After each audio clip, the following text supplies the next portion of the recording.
नमस्कार दोस्तों। पश्चिम एशिया में जारी तनाव के बीच भारत के लिए एक बड़ी राहत भरी खबर सामने आई है। ईरान ने भारत के दो तरल प्राकृतिक गैस यानी एलपीजी से भरे टैंकरों को हॉर्मुज जलडमरू मध्य से गुजरने की अनुमति दे दी है। अंतर्राष्ट्रीय समाचार एजेंसी रॉयटर्स के मुताबिक यह फैसला ऐसे समय में लिया गया है जब इस अहम समुद्री मार्ग पर तनाव के कारण कई जहाजों की आवाजाही प्रभावित हो रही है। हॉर्मुज जल अड़मरू मध्य दुनिया के सबसे महत्वपूर्ण समुद्री मार्गों में से एक माना जाता है। यहां से दुनिया के बड़े हिस्से का तेल और गैस सप्लाई होकर गुजरता है, लेकिन हाल के दिनों में अमेरिका, इजराइल और ईरान के बीच बढ़ते सैन्य तनाव की वजह से इस रास्ते पर जहाजों की आवाजाही मुश्किल हो गई है। भारत में ईरान के सर्वोच्च नेता के प्रतिनिधि अब्दुल मजीद हकीम इलाही ने कहा कि शत्रुता के बावजूद ईरान ने इस रणनीतिक जल अड़मरू मध्य को बंद नहीं किया है। उनका कहना है कि यह मार्ग अभी भी खुला है, लेकिन मौजूदा हालात के कारण जहाजों को यहां से गुजरने में कठिनाइयों का सामना करना पड़ रहा है। उन्होंने साफ कहा कि ईरान कभी भी इस मार्ग को पूरी तरह बंद नहीं करना चाहता था और कुछ जहाज अभी भी यहां से गुजर रहे हैं। इसके साथ ही उन्होंने अंतर्राष्ट्रीय नेताओं से अपील की है कि अमेरिका पर दबाव बनाया जाए ताकि यह संघर्ष जल्द खत्म हो सके।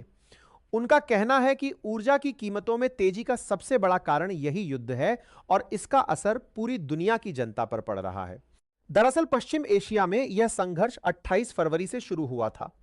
इस टकराव में एक तरफ अमेरिका और इजराइल हैं तो दूसरी तरफ ईरान खड़ा है। हालात उस समय और गंभीर हो गए जब अमेरिका और इजराइल के हमलों में ईरान के सर्वोच्च नेता आयतुल्लाह अली खामेनेई की मौत की खबर सामने आई। इसके बाद ईरान ने जवाबी कार्रवाई करते हुए खाड़ी क्षेत्र में कई जगहों पर हवाई हमले किए, जिससे समुद्री यातायात बुरी तरह प्रभावित हुआ और वैश्विक ऊर्जा बाजार में अस्थिरता बढ़ गई। इसी बीच भारत भी लगातार अपने जहाजों की सुरक्षा को लेकर सक्रिय है। भारत के विदेश मंत्री एस जयशंकर ने ईरान के विदेश मंत्री सैयद अब्बास अरागची से फोन पर अहम बातचीत की है।